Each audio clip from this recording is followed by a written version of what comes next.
Welcome to the fifth in this series of short videos on statistical quality assurance and statistical process improvement. We're going to begin to discuss the impact of measurement error on statistical methods and the use of statistical methods to quantify the impact of measurement error.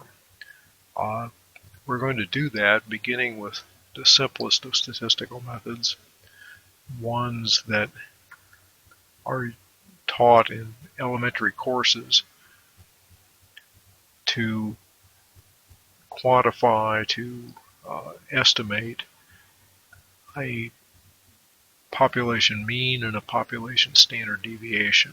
That is, in a basic statistical course, observations y1 through yn are often used to estimate the mean of those observations and the standard deviation of those observations.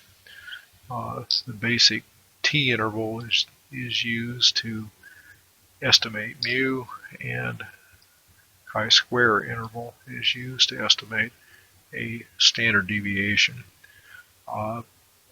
What's important to note here is that the parameters that are estimated are the parameters for the distribution of the y's, of the values that are processed to make a sample average and a sample standard deviation.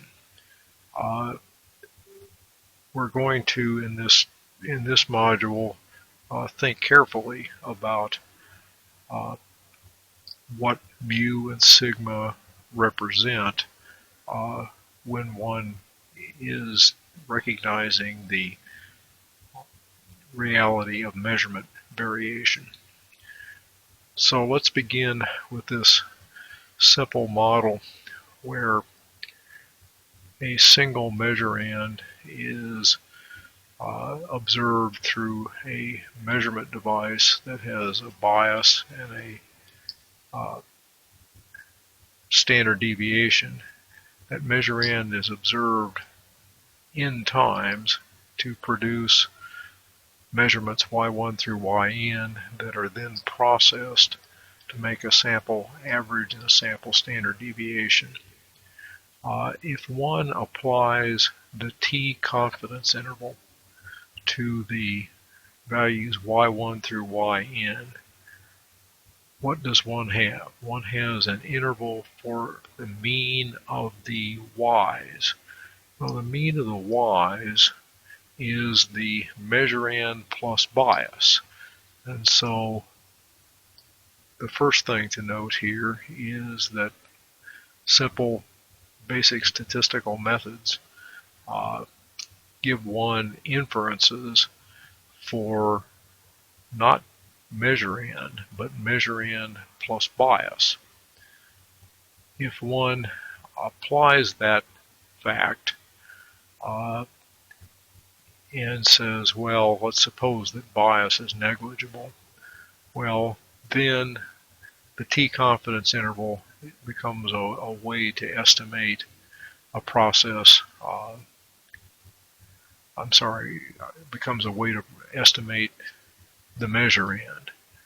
On the other hand, if one is measuring a standard for which x is known, then taking an interval for measurand plus bias and backing out of it the difference between measurand plus bias and measurand, basically using y bar minus the known x now, because we're thinking about measuring a standard, one can use the basic t-interval to estimate the device bias. The chi-square confidence interval for standard deviation is by virtue of this relationship, a confidence interval for the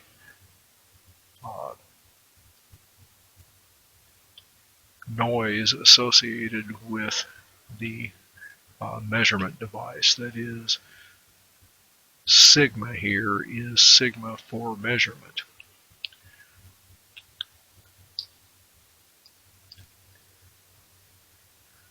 If one thinks about applying the t-interval and the chi-square interval not to multiple measurements of a single measure n, but rather to single measurements of individual measure n's where multiple measure n's are gotten from a single process, then the average and standard deviation for the measurements are, as we saw in the last module, process mean plus bias, and this combination of process standard deviation and measurement standard deviation.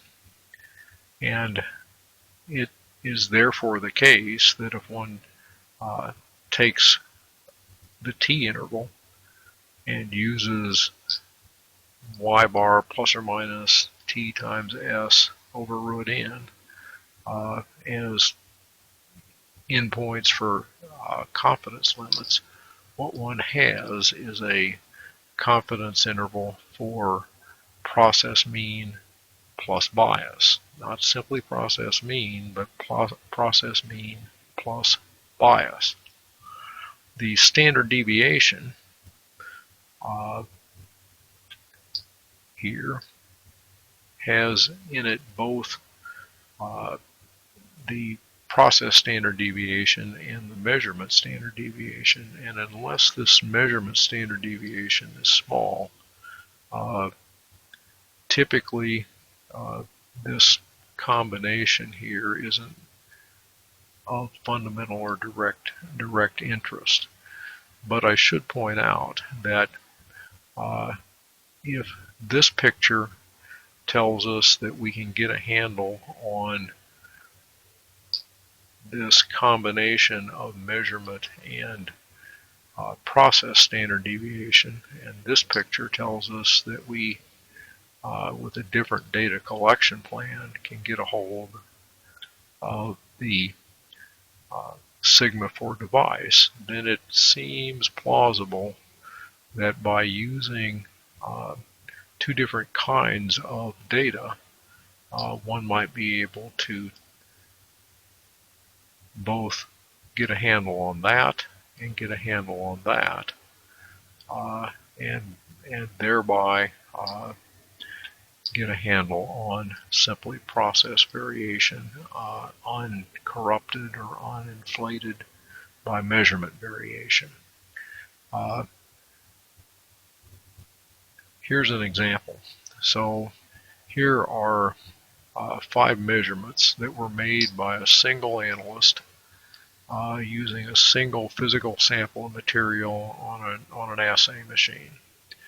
If you process those measurements into a sample mean and a sample standard deviation and use the chi-square limits for a standard deviation based on degrees of freedom, number of data points minus 1, 4, one gets a confidence interval for the variability associated with repeat measurements by that assay machine.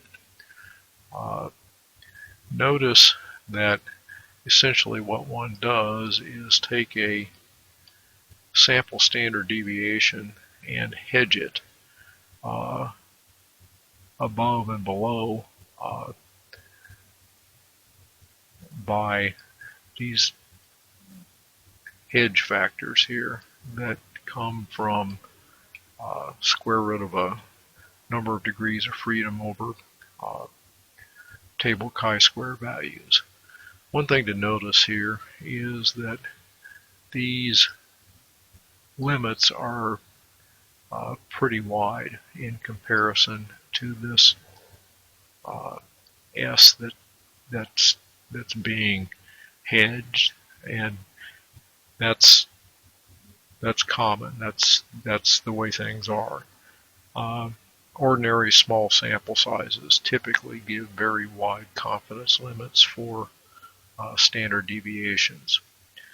If one then makes confidence limits for a mean, uses the T confidence limits, and takes this sample average and hedges it by T plus or minus S over square root of the sample size. One has limits for the specimen measure-in plus instrument bias that are of this form. So this is an instance of this situation, and the point is that we're illustrating this fact. If one changes the problem a bit and says that subsequently one takes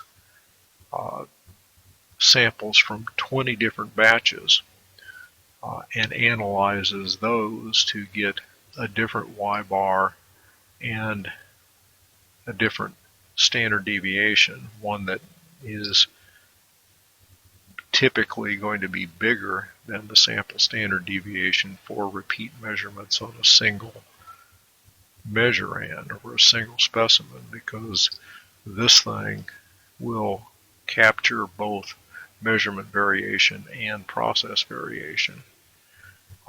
Then T limits that take y-bar plus or minus a T value. Now this is based on not the 4 degrees of freedom from before, but now 19 degrees of freedom, 20 minus 1. So we have limits that are y-bar plus or minus T value S over the square root of, now the sample size is 20. These limits are for the process mean plus the measurement bias. So we're illustrating here this kind of a scenario, and the fact that one can get a handle on mu sub x plus delta.